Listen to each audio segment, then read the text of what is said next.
Good morning, girls. So next we can see the meaning and definition of company.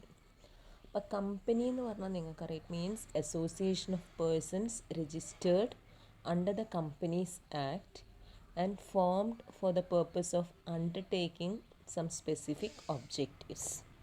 ഒരു പ്രത്യേക ലക്ഷ്യത്തോടു കൂടിയിട്ട് form ചെയ്തിരിക്കുന്ന അസോസിയേഷൻസ് ഓഫ് പേഴ്സൺസ്, അതായത് കമ്പനീസ് ആക്ട് പ്രകാരം രജിസ്റ്റർ ചെയ്തിരിക്കുന്ന ഇങ്ങനെയുള്ള അസോസിയേഷൻ ഓഫ് പേഴ്സൺസിനെയാണ് നമ്മൾ കമ്പനി എന്ന് പറയാം. അപ്പോൾ ഇത് ഒബ്ജക്റ്റീവ് എന്ന് പറഞ്ഞാൽ ഒന്നുകിൽ എന്താവാം, carrying on some business or non business activities like promotion of art, science, religion, charities etcetera. അപ്പോൾ ഡെഫിനേഷൻ ഓഫ് കമ്പനി നോക്കുന്ന സമയത്ത് അപ്പം ഇത്ര മനസ്സിലാക്കി വെച്ചാൽ മതി. കമ്പനി എന്ന് പറഞ്ഞാൽ എന്താ, a group of persons associated together for attainment of a common end. അത് ചിലപ്പോൾ സോഷ്യോ ഓർ എക്കണോമിക് എന്തുമാവാം. It has no strictly technical or legal meaning. It represents different kinds of associations, both business or otherwise. അപ്പോൾ definition നോക്കുന്ന സമയത്ത് companies act 2013 section 2 subsection 20 clause ഐയിൽ പറയുന്ന definition ഇതാണ്: a company means a company incorporated under this act or under any previous company law.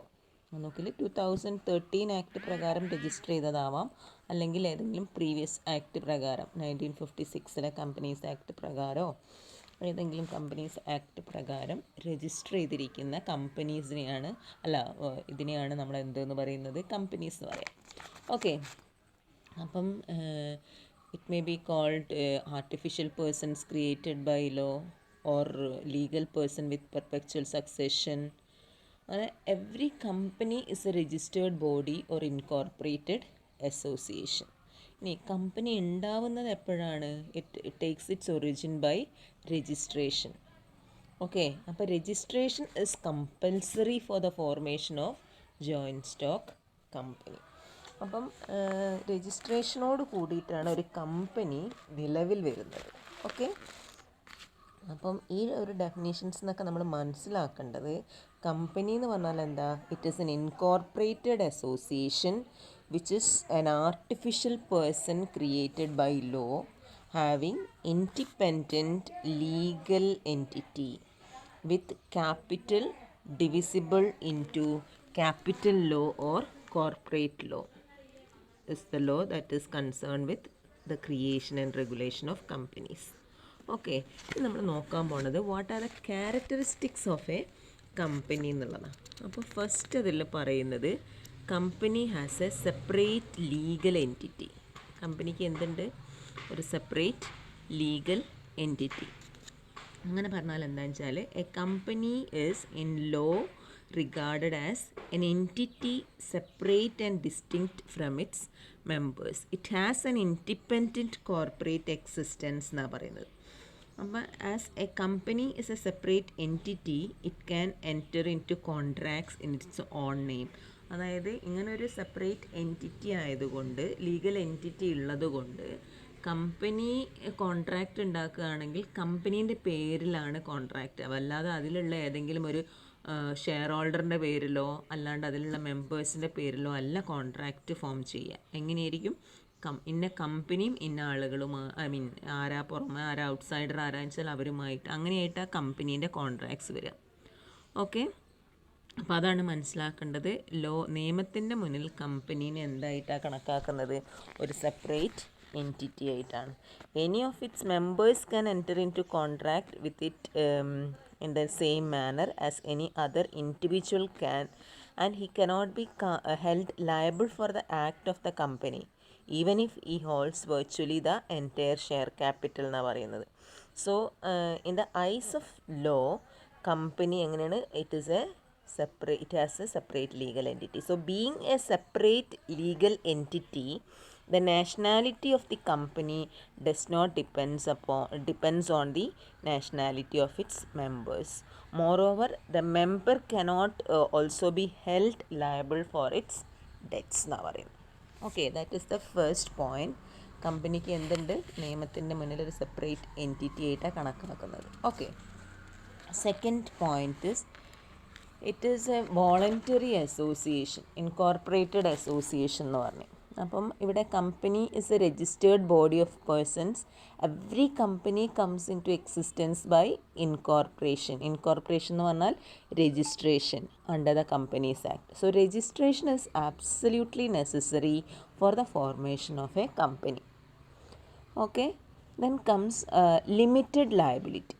അതായത് liability of members of company എന്ന് പറയുന്നത് it is limited to contribution to the assets of the company up to the face value of shares held by them എന്നാണ് പറയുന്നത്.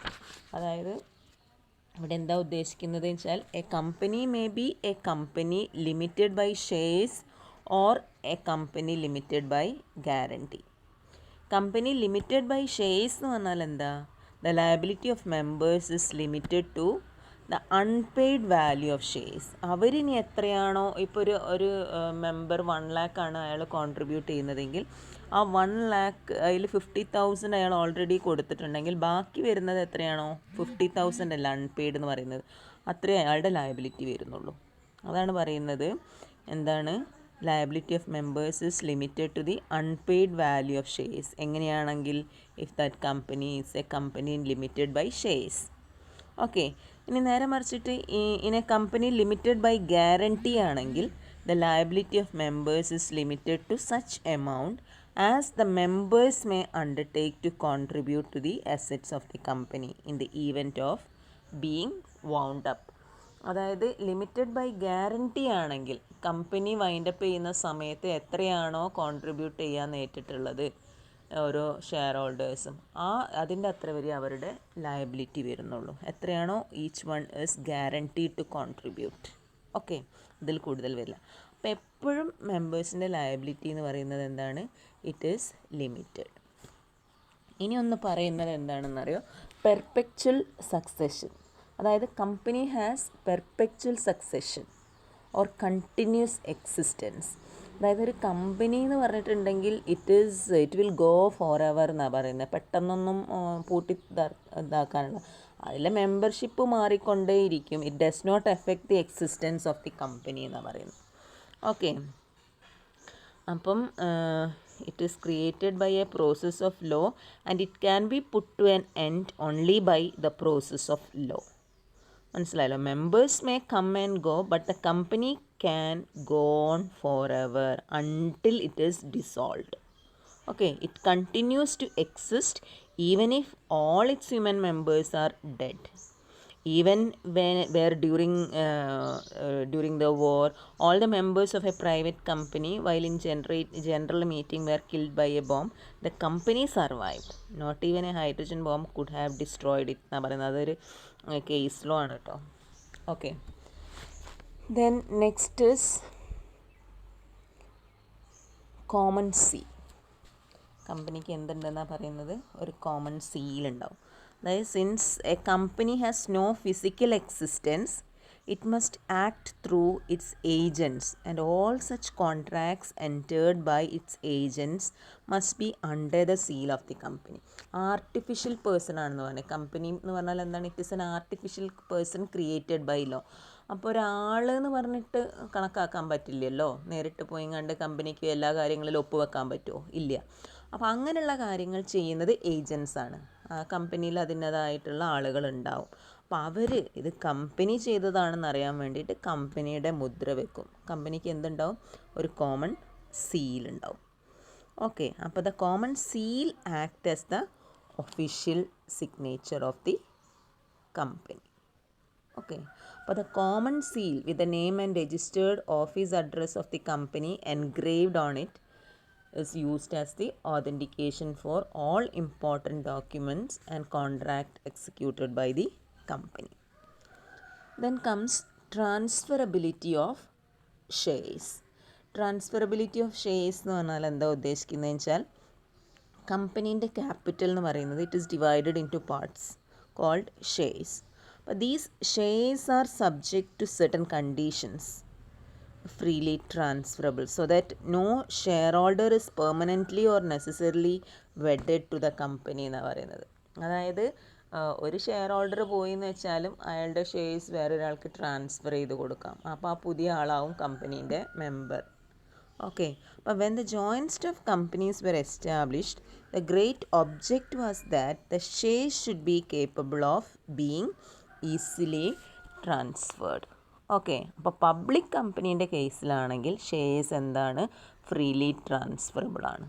അപ്പോൾ the consent of the company is not required for transfer of shares by members. അതായത് ഒരു share ഹോൾഡറും permanent ആയിട്ട് attach ചെയ്യുന്നില്ല കമ്പനിയായിട്ട്. നേരെ മറിച്ച് പ്രൈവറ്റ് കമ്പനിയിൽ കുറച്ച് റെസ്ട്രിക്ഷൻസ് ഉണ്ട് കേട്ടോ. ഓക്കെ, ഇത്രയാണ് നമുക്ക് പഠിക്കാനുള്ളത്. ഞാൻ ഒന്നും കൂടെ പറയാം. നിങ്ങൾ ടെക്സ്റ്റിൽ തന്നിരിക്കുന്ന ക്യാരക്ടറിസ്റ്റിക്സിൽ വരുന്നതാണ്. ഇൻകോർപ്പറേറ്റഡ് അസോസിയേഷൻ, അതായത് രജിസ്റ്റേർഡ് ബോഡിയാണ്. ലീഗൽ പേഴ്സണാലിറ്റി, അതാണ് ഞാൻ പറഞ്ഞിരിക്കുന്ന സെപ്പറേറ്റ് ലീഗൽ എൻറ്റിറ്റി പറഞ്ഞത്. പെർപെക്ച്വൽ സക്സഷൻ, അതായത് ഇത് registered company will go forever എന്നാണ് പറയുന്നത്. Limited liability, transferability of shares, common seal, separate property. Company being a legal person can own property in its own name എന്നാണ് പറയുന്നത്. Similarly, it can contract liability in its own name. And capacity to sue and be sued. അപ്പം ഒരു സാധാരണ ആളുകളുടെ പേരിൽ എങ്ങനെ case കൊടുക്കാൻ പറ്റും, അയാൾക്ക് എങ്ങനെ കേസ് തിരിച്ചിട്ടും ഔട്ട്സൈഡേഴ്സിൻ്റെ പേരിൽ കേസ് കൊടുക്കാൻ പറ്റും, അതേപോലുള്ള കാര്യങ്ങളെല്ലാം നടക്കും ഏതിലും, കമ്പനിക്കും. Okay, third party can file suit against the company for breach of any legal duties binding on it. Last one, separation of ownership and management. അതായത് unlike proprietary concerns there is separation of ownership and management. Shareholders എന്ന് പറയുന്നതാണ് owners, but management is vested with board of directors. അപ്പോൾ അവിടെ മാനേജ്മെൻറ്റും ഓണർഷിപ്പും രണ്ട് കൂട്ടരുടെ കയ്യിലായിരിക്കും കമ്പനീൻ്റെ കേസിലാണെങ്കിൽ. ബോർഡ് ഓഫ് ഡയറക്ടേഴ്സ് എന്ന് പറഞ്ഞാൽ who are the representatives of the shareholders. They manage the day to day affairs of the company. Okay, അപ്പോൾ ഇത്രയും കാര്യങ്ങൾ എഴുതി വെച്ചുള്ള കമ്പനീൻ്റെ ക്യാരക്ടറിസ്റ്റിക്സ് ചോദിച്ചിട്ടുണ്ട്.